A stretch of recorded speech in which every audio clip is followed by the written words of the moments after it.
Hey everyone, welcome back to Chess for Fun. Today I've got a really exciting game review for you. I went head to head against a 1900 rated player and it was an absolute battle from start to finish.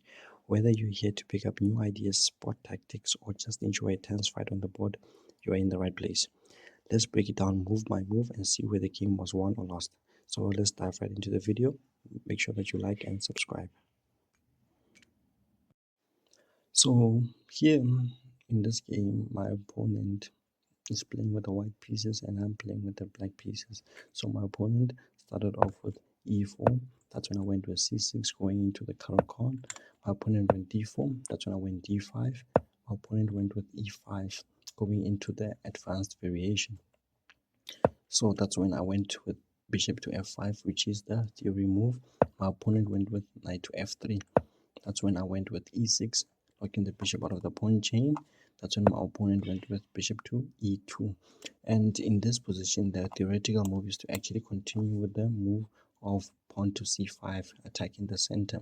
But in this position, I forgot the theorem move actually. That's when I went with knight to e7. That's when my opponent went with castling. That's when I went with c5 afterwards, which is also not a good move. It's an inaccuracy because my opponent can actually take the pawn and protect it with pawn to b4, which is something that I missed. But my opponent chose to protect the pawn with c3. That's when I played knight b to c6, applying more pressure into the center. But still, I should have also taken the pawn. So my opponent went with pawn to h3. That's when I played c takes d4.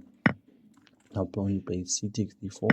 That's when I went with bishop takes b1, because in this position I understood that my opponent is also could possibly prepared to attack my bishop and for asking us it serious questions of where I should place the bishop.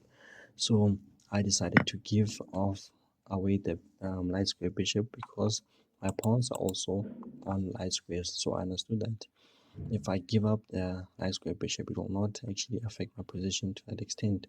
So my opponent went with pawn rook takes b1. That's when I went with knight f5, and also the move of bishop takes of bishop takes b1 also helped me improve my position by allowing me to play knight, putting my knight on f5. That's when I went with my opponent went with b3, preparing to fianchetto the bishop. But this bishop is gonna be bad because it will be locked out of the pawn chain. So I played bishop to e7, normal developing moves. My opponent went to bishop to b2. I went with short castle. My opponent went rook to c1. That's when I went with rook to c8, contesting the open file. My opponent went with a3. That's when I went with a6, stopping this advancement of any of the pawns. I want to lock up the position. That's my idea. My opponent went to rook to e1. I went with b5 immediately with b5. My opponent went with bishop to d3.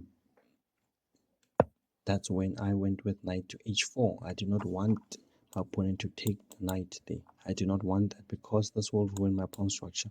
That's when I wanted to trade off this knight for that knight. I took back. My opponent took on h4. I took back with the bishop. Then my opponent is preparing queen to h5, which is an immediate checkmate threat. So that's when I stopped it by playing g6. And this position is good for black because I have a light square bishop and my opponent and my pawns are I have a dark square bishop and all my pawns are on light squares, and this is known to be quite good. Except my opponent's dark square bishop is very useless. It's stuck behind its pawn chain.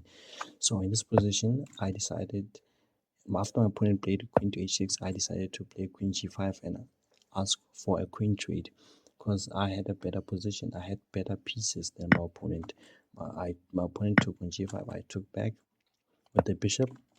My opponent with rook to c2. And the idea is possibly to double up the rooks. Prepare and double up, maybe push pawns and kick me out. That's when I went with knight to h5, attacking the weak pawn immediately. And my opponent decided to play pawn to b4. That's when I put my knight on a nice outpost, trying to maximize the mobility of all my pieces and making sure that each and every piece is being used effectively. My opponent went with g3. I'm preparing to attack my bishop. That's when I went with bishop to e7, retreating the bishop backwards. Although the bishop might be looking very passive in this position, I still believe that I had a superior knight compared to all of his pieces. This knight is way superior than everything. My opponent went with rook to c1, preparing to double up the pieces. That's when I also decided, let me double up my rooks as well. My opponent attacked my pawn on the side, which in my understanding, it did not do much, because although he's attacking this pawn, I'm still going to keep the position locked up. Opponent, where I went with rook to c8, ignoring what my opponent is doing. That's when my opponent decided to take. I took back, and they went with bishop to c3, protecting the weak pawn. So that's when the fun started. I went with f6, attacking the center even more, because all of White's pieces are fixed on the queen side of the board, and I needed to get some action towards the king as well. So sorry, that was a mistake.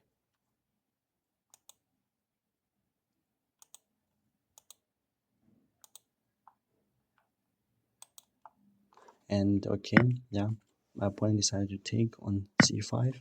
That's when I went with bishop takes f6. I mean, they took on f6. That's when I went bishop takes f6, attacking this pawn twice, putting pressure on towards the pawn with the rook and the bishop. My opponent decided to play rook to e2, which was a blunder, and I actually missed the move. I was actually supposed to take the bishop, but instead I went with king to f7, bringing my king towards the center, because we have reached an endgame, and you know you have to bring your king towards the center in an endgame. This is one of the endgame principles that you have to know. My opponent went with rook to e3, attempting to protect the bishop, the weak bishop. That's when I went with sacrificing the bishop with bishop takes d4, and my opponent went with rook to f3 check. That's when I continued bringing my king towards the center. My opponent took with the bishop takes d4. That's when I went with rook takes c1 with a check. When my opponent decided to hide his king away on h2, that's when I went with rook to c4, attacking the bishop. And in this position, my opponent went with bishop c5, attempting to protect the pawn. But they didn't realize that in this endgame, it is a 3 against 5. I mean, it's a 4 against 5 pawns. So I sacrificed the exchange. I sacrificed the rook on c5, and they took. I played rook takes c5, and now we have a 3 pawns against 5 of my pawns. And this is a winning endgame for black. That's when my opponent went to rook to b3. That's when I started to push my passed pawn, and my opponent started to attempt to bring his king towards the center. My king is already in the center. You see the power of actually bringing your king towards the center early. It helps you very, very much, and you can easily win games in that way. That's when I went with rook to d5, attempting to protect the pawn so I can actually push it even further. And you know, one of the chess principles that we in-game chess principle is that a rook belongs behind passed pawns, and that's what is currently happening. That's when my opponent went with king to f3. I went with d3, continuing to push the pawn, and now my opponent's king cannot make it inside to attempt to blockade the pawn. That's when my opponent decided to bring his rook back to b1, and I played pawn to d2. They played rook to d1, attempting to blockade the pawn. That's when I started to bring my king closer. I went with king to d6. My opponent played king to e2. I did not mind trading off the rooks because I have a passed pawn. So I went with king to c5. My opponent went with f4, which I completely ignored and continued to push my pawn, my extra passed pawn with b4. My opponent went with g5. I did not care what was going on the king side. That's when I went with b3. My opponent went with h4. Still did not care. That's when I went with b2. Now I have 2 passed pawns in this position, and they are all about to promote. And now the rook is now getting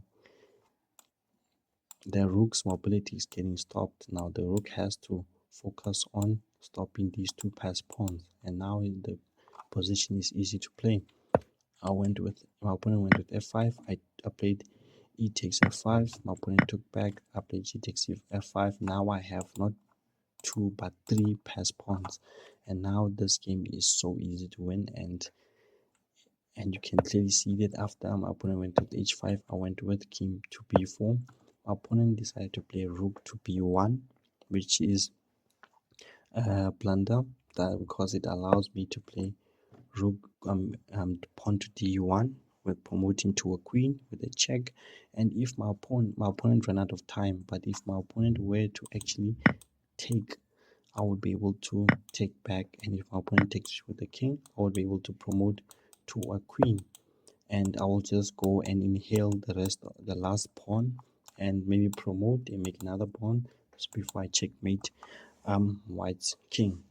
So this concludes the video for today, and this was a very instructive video for all the viewers. If anyone learned something from this video, is that you need to bring your king towards the center.